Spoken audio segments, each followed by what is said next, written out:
Forward by Rupert Lowe, MP. Evil seems good to him whose mind the god is driving towards disaster. Sophocles. As Charles Mackay once wrote, men, it has been well said, think in herds. It will be seen that they go mad in herds, while they only recover their senses slowly and one by one. We have seen this throughout history, with examples like the Mississippi Scheme in France, the South Sea Bubble in England, and tulip mania in Holland. Money is usually at the heart of it. But in the case of the self-harm inflicted upon Britain today by illogical energy policies now driven by Ed Miliband, the cause is a misguided ideology based around net zero and climate change. In this timely paper, we deal with the fallacies so regularly used to undermine Britain's economy and our self-respect on the world stage, all while China, India and other countries exploit their coal, oil, gas and other natural resources to grow their economies and raise the standard of living of their peoples. We are blessed to have the energy resources that geology has given us, and Norway, but the well-being, security and prosperity of our people is being undermined by a government of Fabian fools who worship false gods. We must implement the solutions put forward by Restore Britain in this document if we are to revive our economy, protect our extraordinary skill pool of experts in places like Aberdeen, explore and recover our valuable oil and gas reserves, and take advantage of other domestically available sources of cheap energy. It is late in the day, but when combined with a sensible economic policy, we have the foundation of a durable national comeback, as well as a delivery of Brexit dividends that were voted for but never delivered. The British people's pioneering spirit will do the rest once our gift for enterprise is set free from suffocating mandates, arbitrary targets and foolish constraints. Exciting times will return.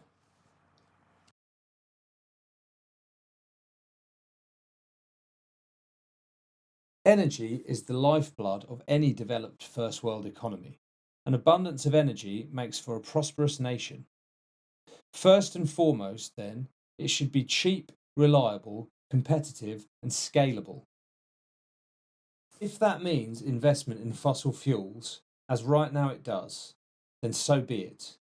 Affordable energy makes nations rich, and rich nations are better equipped than poor nations to tackle any environmental challenges. Our overall system diagnosis is that Britain today cannot convert resources into energy because we optimise for risk aversion, not output.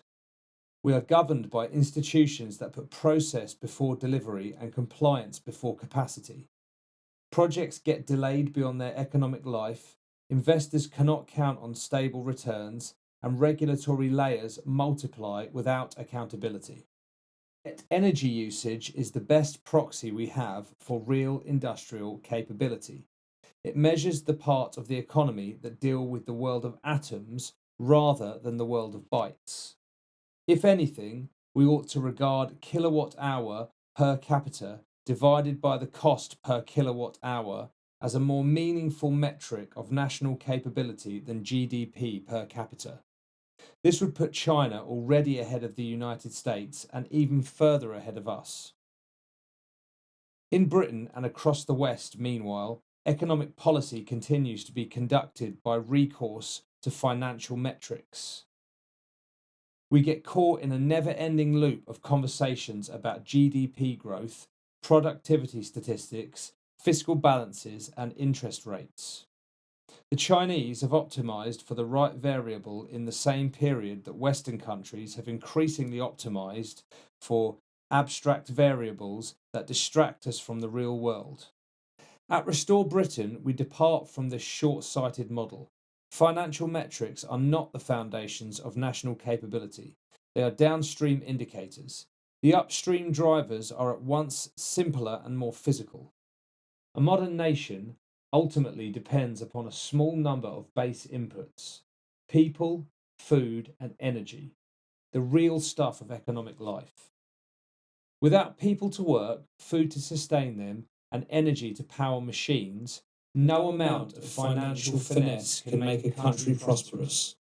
But once armed with a solid birth rate, human energy, a self sustaining agriculture, biological energy, and with abundant, affordable power generation, industrial energy, everything else becomes a matter of speed and organisation. An able, patriotic government should always aim to maximise the abundance and security of these base inputs. Of these, industrial energy is the master variable.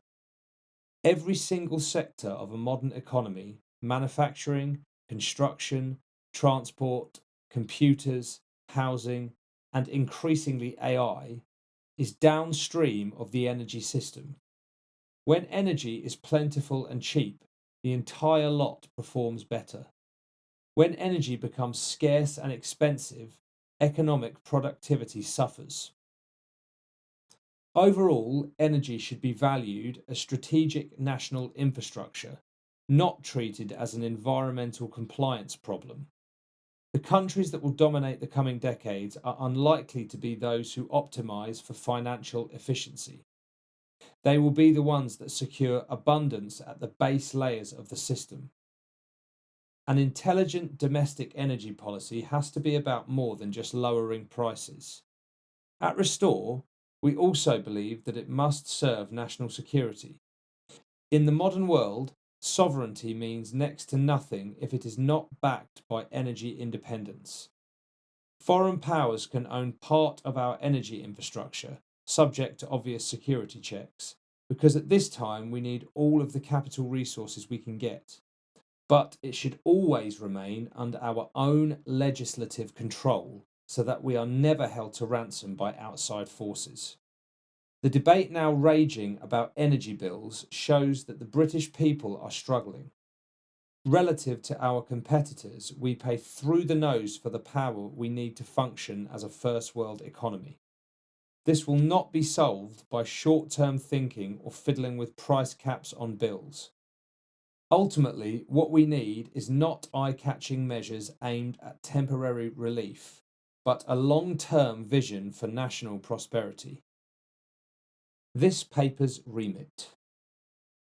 The focus of this paper is simple.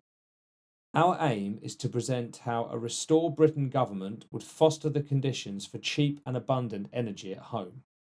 The future we envision is one of full exploitation of our offshore oil and gas reserves, self-confident nuclear energy expansion, offshore shale development, and if viable, some limited role for renewables, albeit without subsidies, competing on their own merits as a part of a balanced grid mix. This should meet our nation's energy demands at a rate far more affordable to British households and businesses.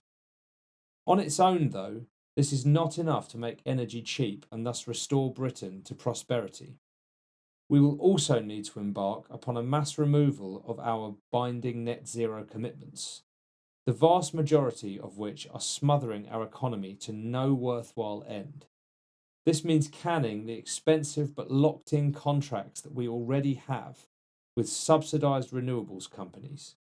Given the present system of judicial review and the general importance of business confidence, this will require both legal finesse and diplomatic care.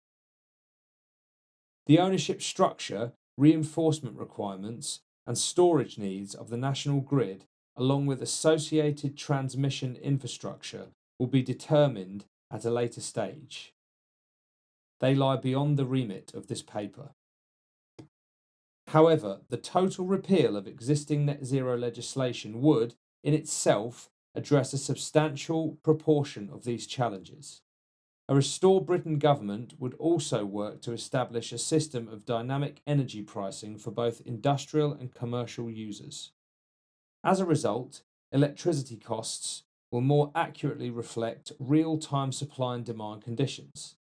At present, a range of government interventions, particularly within commercial energy markets, including the energy price cap and cost recovery mechanisms associated with net zero objectives, serve to scramble the conditions within which economic decision making occurs, allowing prices to vary more freely in accordance with periods of security and surplus.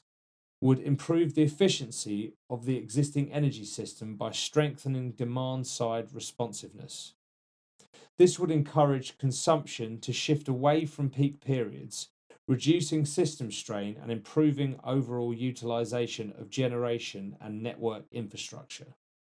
These measures are intended to complement ongoing investment in grid expansion and modernisation, with system efficiency gains reinforcing physical infrastructure improvements.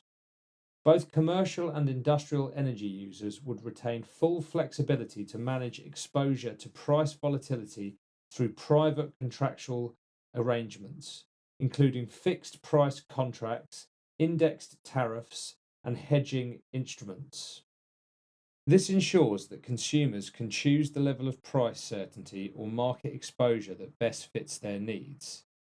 The objective is to ensure that pricing signals are transparent, market driven, and capable of informing more efficient decision making across the entire economy. Greater efficiency benefits everyone. A Restore Britain government would ensure that no government intervention distorts the true price of energy. But as for the more general debate between privatisation and nationalisation, we are not dogmatic either way. What works is best.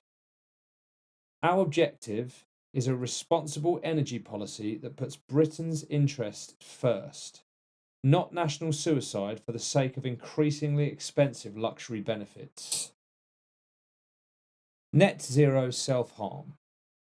At Restore Britain, we do not deny some greenhouse gas effect. We simply note that as a matter of proportion, that carbon dioxide levels are at historic lows and reject the sensationalist claims that it should be treated as a kind of poison, not least because we would all be dead without it. Atmospheric carbon dioxide has been in a general trend of decline since the Eocene period some 51 million years ago. So alarmist notions that fluctuating levels of carbon dioxide as such pose an existential threat to life on Earth are scientifically baseless. More to the point, our own contribution to global emissions could hardly be more slender. Yet for too long the British state has put luxury benefits around net zero before the critical energy needs of British people. The Climate Change Act of 2008, expanded to devastating effect by Theresa May in 2019, should be abolished. This act has undermined Britain's national interests and distorted what would otherwise be productive market dynamics. It has given arbitrary privilege to the most expensive and intermittent energy sources, such as onshore wind and solar, while degrading the most cost-efficient and effective, such as oil, gas, and nuclear. The countries that have gambled most heavily on renewables, such as Germany, Denmark, and indeed Britain, have some of the highest energy prices in the world. Without the Green Crusade against our national prosperity, our energy could cost roughly a third of what we pay today. There are no natural barriers to cheap energy in Britain, only a history of poor government policy.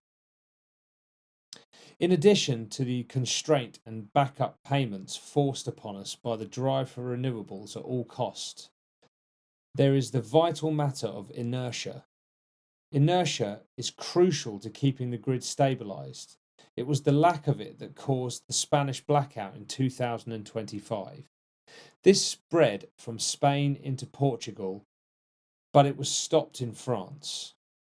The French spared themselves such blackouts because France enjoys a great deal of inertia, in no small part because nuclear power represents around 70% of the country's generation capacity. In Britain, meanwhile, we have no choice but to simulate with flywheels and by various other expensive methods the lack of inertia available in both wind and solar. Even if we were to opt for a full steam ahead strategy on oil, gas, and nuclear right away, energy prices would not come down unless we first took aim at the structural issues caused by our legally binding net zero commitments. We would first abolish the burdensome climate change levy for the good of British families and industries. This is a tax that every business and by extension every household now pays on top of their actual energy usage in order to subsidise green projects.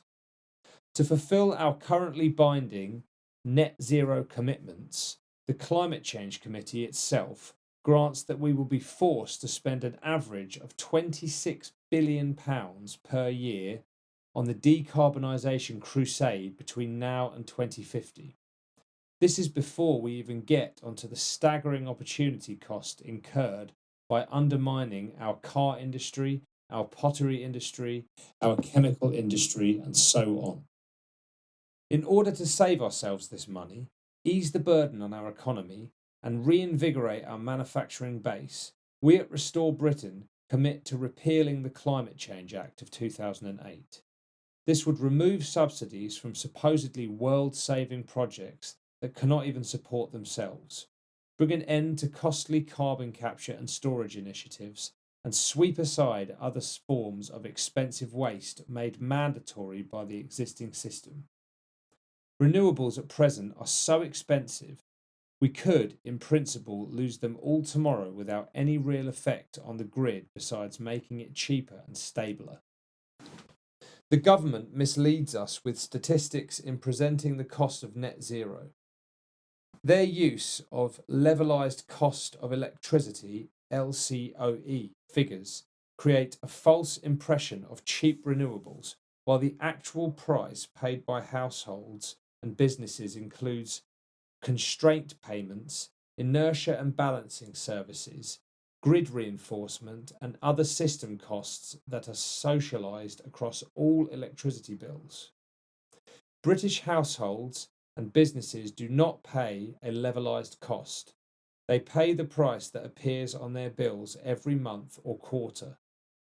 The Department for Energy Security and Net Zero admits as much itself, conceding that wider system costs beyond those faced by the developer lie outside of scope.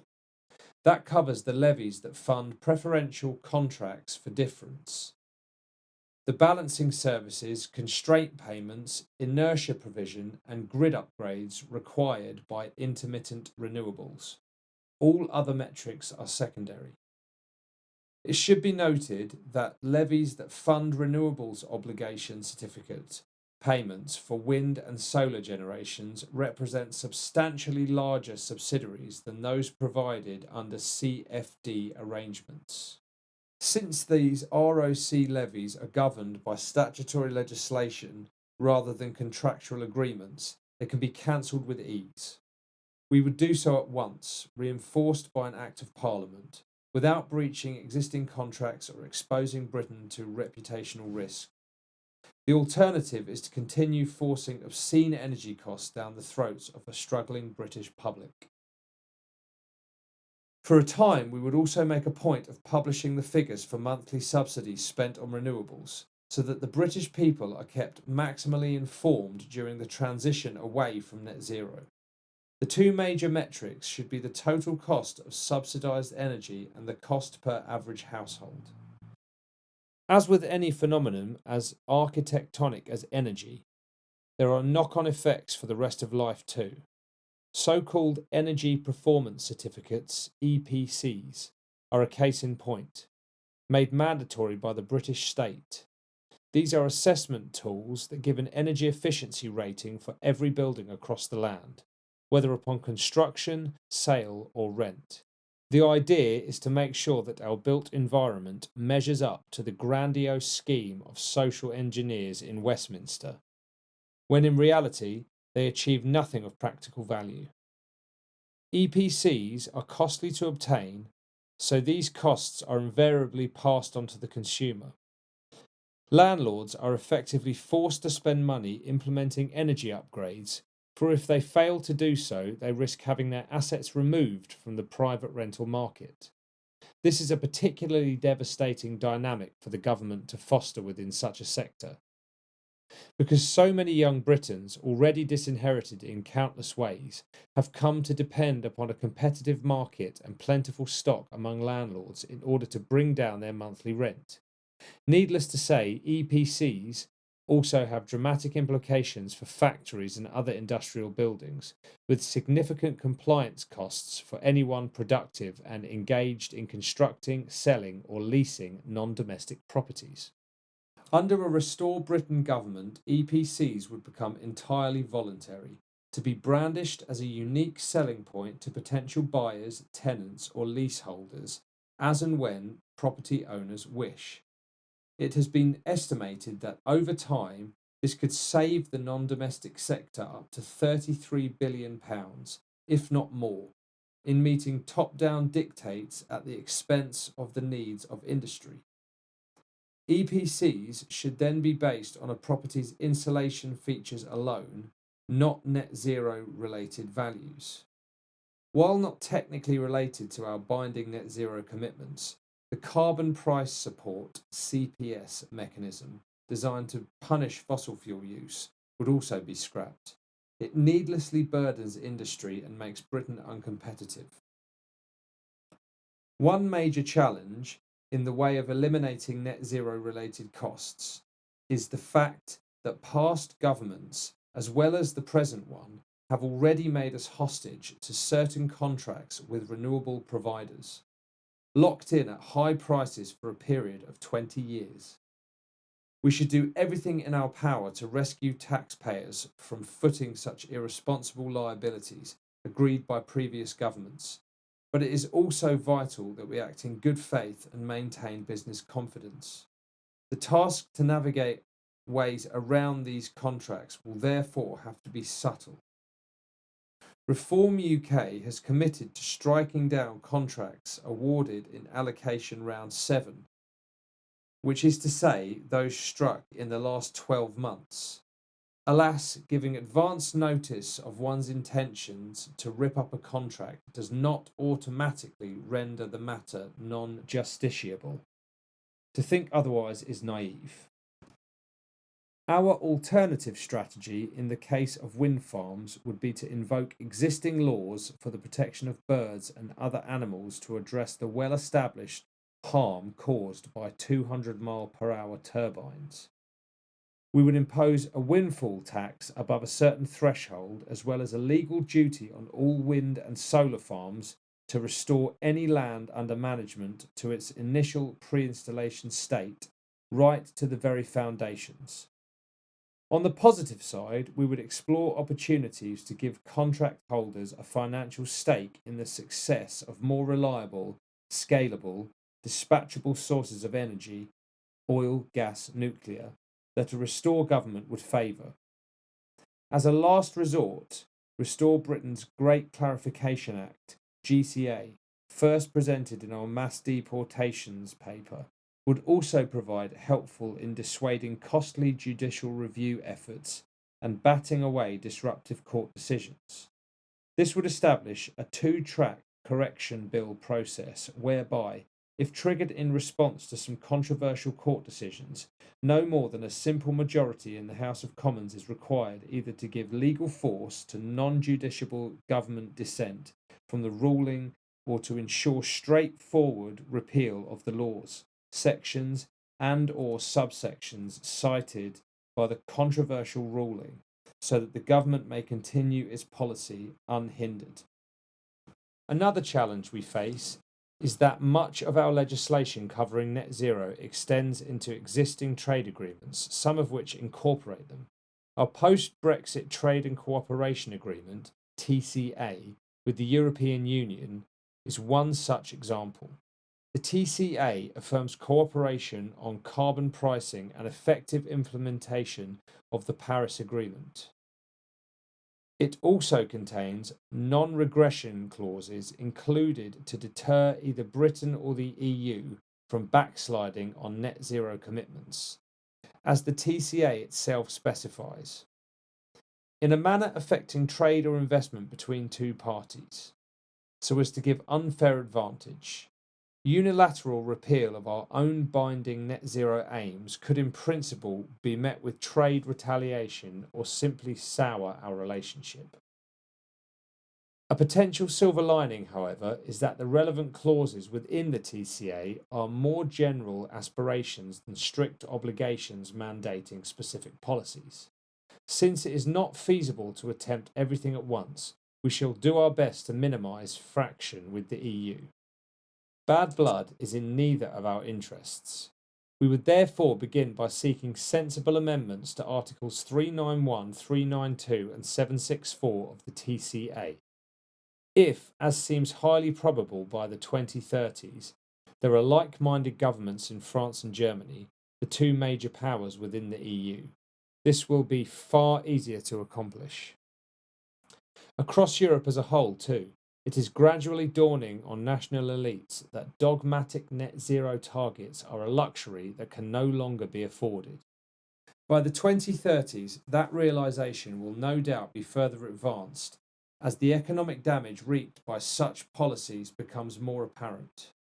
But if European leaders nonetheless feel in the mood to pick a trade war with Britain and hurt their own struggling economies in the process, simply because we dare to pursue our energy interests, as indeed the Germans have done by reopening many of their coal-fired power plants, that is their prerogative. Given our trade deficit with the EU, it will harm them more than it harms us. If waged anyhow, our efforts to adjust to the economic volatility will be eased by our having abandoned the self-harming net zero crusade, which threatens long-running structural damage to our national prosperity in a way that no temporary trade dispute can. We have never said that restoring Britain will be a painless endeavour.